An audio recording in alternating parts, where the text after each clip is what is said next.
n'est évidemment pas moi qui vais le faire, pour éviter évidemment tout conflit d'intérêts, même si des fois j'ai pas le choix, quand c'est un coup de cœur, j'y vais.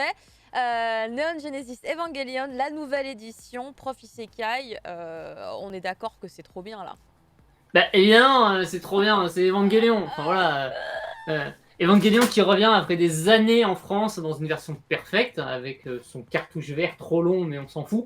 Franchement, qu'importe, hein, c'est superbe, c'est magnifique. On est sur une très belle cover avec un petit effet granulé que j'aime bien sur le papier, notamment recto verso et tout. Oui, exactement à l'identique de la couverture japonaise. Merci pour les Et tout à travaux, fait. Glénat, vraiment. Avec un petit côté carte postale pin-up à l'intérieur à détacher comme une carte bleue pour pas abîmer le papier, c'est sympa aussi. Je peux vous montrer d'ailleurs les cartes postales un peu mieux si vous voulez la voir. Hein, parce que, hop, elle est là. Hein, n'est-ce pas? N'est-elle pas magnifique? N'est-elle pas merveilleuse? Superbe. Ah, t'es d'accord, Avec Romain? Rei Ayanami et l'Eva 01 du coup, sur cette première. La seconde, on suppose qu'il y aura un autre personnage, peut-être l'Eva 02 avec Asuka, hein, on ne sait pas. Du coup, évidemment, c'est un manga qui est l'adaptation de l'animé du même nom, à supprès qu'il en suit pas tout à fait la trame et propose un développement et une fin différente, un peu comme quand on parlait de Mars Red tout à l'heure. Hein. Ce sont deux œuvres qui se basent sur quelque chose d'identique, mais qui effectivement n'ont absolument pas le même développement. Ça ne finit pas pareil, ça n'a pas la même intrigue, on a juste les mêmes personnages et le même concept de base, en gros. Parce qu'effectivement, ça a commencé à être écrit en même temps que l'animé, il me semble, et que ça s'est terminé bien après. Donc, effectivement, c'est écrit et dessiné par Yoshiyuki Sadamoto, qui est le chara-designer de la série, ce qui fait que du point de vue de la fidélité aux traits qu'on a pu voir dans l'animé, c'est du 100%, on est sur un 20 sur 20, évidemment. Donc parler plutôt que d'adaptation, on parlera ici peut-être de réécriture, à la limite. Donc l'histoire, c'est le premier volume de cette perfecte en 7 tomes, suit fidèlement le début de l'animé, avec un peu plus de détails apportés à certaines scènes laissées à l'interprétation dans la série. Nous suivons donc Shinji Hikari, n'est-ce pas, jeune collégien de Tokyo 3, qui va par un concours de circonstances malheureuses se retrouver à piloter des biorobots humanoïdes géants, les Eva, pour affronter un envahisseur d'origine inconnue, les Anges. Voilà. Il se retrouve sous les ordres de son père, qui n'a pas revu depuis des années et qui est resté très éloigné de lui depuis le décès de sa mère. Et il est obligé de vivre en colocation avec sa supérieure hiérarchique, Misato Katsuragi, une alcoolique notoire qui vit avec un pingouin.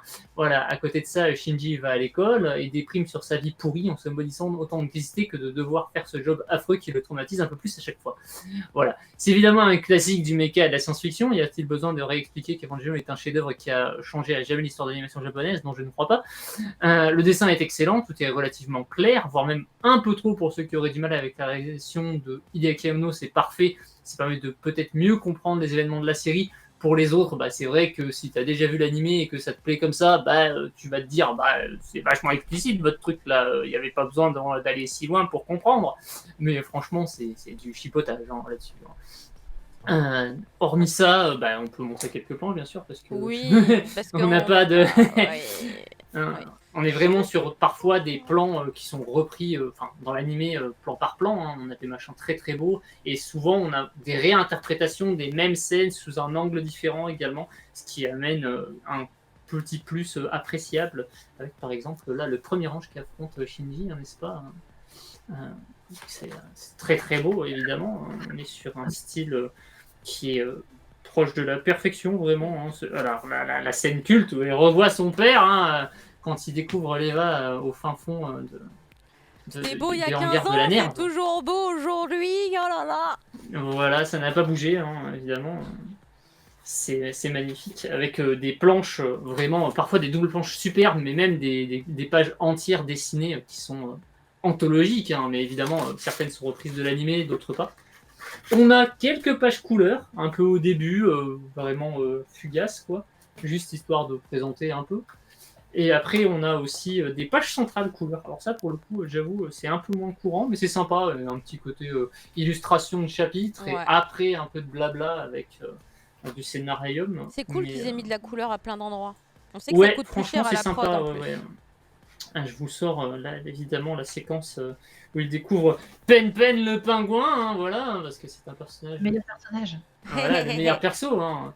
Quelle Et peine. du coup, Misato, la pochetronne qui boit de la bière H24. Hein. Est-ce que tu as remarqué d'ailleurs, prof, que Misato, elle a Ouais, on va dire sa sœur jumelle, entre guillemets, dans Love After World Domination, oui. et qui s'appelle presque pareil, J'ai... hein. Qui s'appelle Ouais, Misaki, je ouais, crois, pour le coup. j'y ai pensé quand j'ai vu l'épisode, quand Oui, j'ai vu la... quand elle Ouais, fait la ouais, grande sœur avec sa bière là et tout. Bon tout à alors, fait. Alors, Fudo, moi, pour qu'est-ce que l'animé, tu fais? Misato, elle a le design de Sailor Moon, ça me perturbe beaucoup. Alors que oui, bah, après, c'est Ah, sorti un petit peu après, hein, mais on pas est dans fait la même gaffe. période, hein, faut dire. Hein, c'est, de toute façon, on a évidemment... vraiment, il y a des pages couleurs un peu partout. On en a à trois endroits. Hein. Donc franchement, là-dessus, ils ont été généreux. Hein. Ça me fait penser à un autre titre qu'on a reviewé il n'y a pas longtemps, il y avait 3 pages couleurs aussi, c'était Planète, il me semble, qui avait aussi été généreux en pages couleurs. Donc pour l'action, bah, toujours extrêmement dynamique, très propre, avec un cadrage et une mise en scène qui fait plaisir à l'œil. Hein. Pour le coup, là, on est vraiment sur du bon mecha qui fait beau et qui donne envie de regarder des robots géants. Hein. Pas comme sur Darlifra. Oh, Parce oh que là là, l'adaptation... c'est gratuit. c'est pas gratuit, lisez-le, vous y comprendrez. Franchement, je suis pas d'accord. Pardon, Mounette. Pardon, j'ai bougé. Excuse-moi, Mais je te dérange. effectivement, là-dessus, on n'a aucun problème. C'est vraiment très très beau, très très propre. On est sur, évidemment, un chef-d'œuvre de la science-fiction et du manga en général. Pour le coup, même si on a vu l'animé, ça reste une version différente de celui-ci, donc c'est pas une perte de l'acheter. Ça ne fait que 7 tomes, c'est une perfecte, c'est toujours joli, enfin voilà, il n'y a aucun problème. On n'a pas d'impression de redite immédiate non plus, quoi. Même si le premier volume, bah, effectivement, on est sur vraiment le début. Autant pour avoir lu le manga à l'époque, je sais que par la suite, ça va très vite s'en détacher. Il y a des personnages qui apparaissent beaucoup plus vite. Par exemple, on sait que Kaoru, par exemple, qui apparaît à la toute fin de l'animé, apparaît beaucoup plus tôt en fait dans le manga. Vraiment, on a un développement autour de certains combats et d'apparitions d'anges et de certains Eva qui apparaissent vraiment de manière presque anecdotique sur la fin de la série. Là, ils ont une place beaucoup plus centrale, beaucoup plus proche et beaucoup plus marquée. Donc, c'est pas du tout la même chose.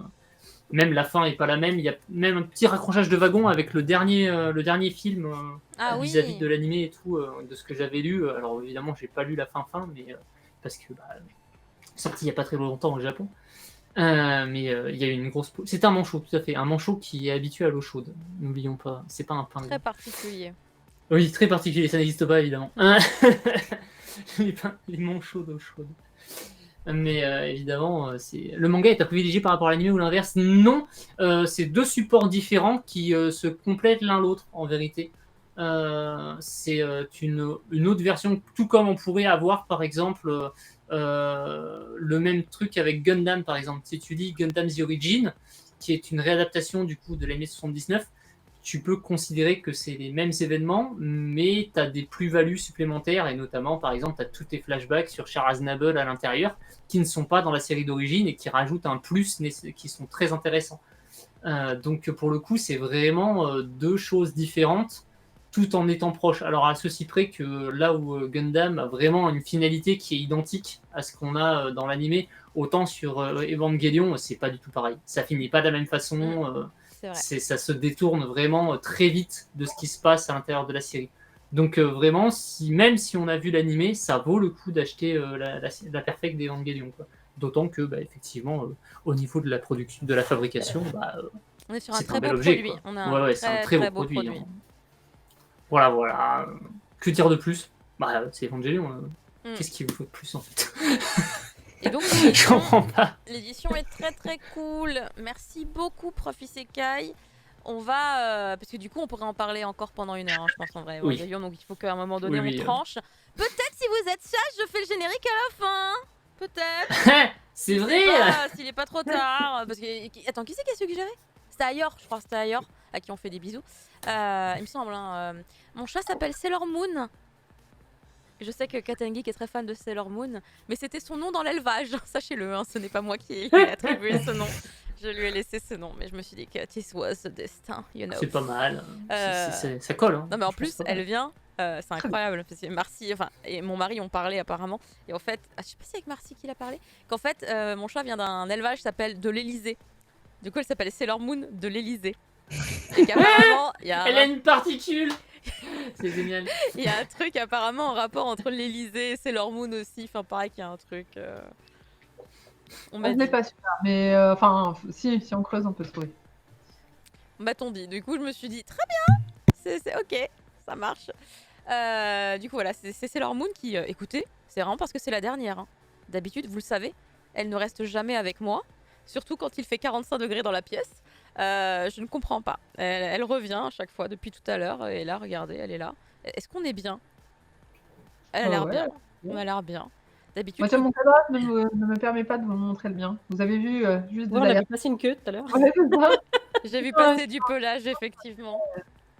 Je crois que la réalité est tout autre. Elle ne m'aime pas, elle aime le câble de mon casque, en vrai. Hein. Elle est là que pour ça. Et elle s'est dit, à un moment donné, elle va baisser sa garde et je vais pouvoir commencer à niaquer le câble. Regardez, voilà, qu'est-ce que je dis? Regarde là. Je suis en train de m'occuper de vous et du coup, elle s'est dit, ah ah ah. Et tout à fait, c'est parce qu'il est hypoallergénique et que mon enfant est allergique au chat, en fait, de manière globale. Il y a Meteko Dasai. À la salive. Qu'on a été obligé, exactement. Il y a des molécules, en fait, qui sont différentes selon les chats.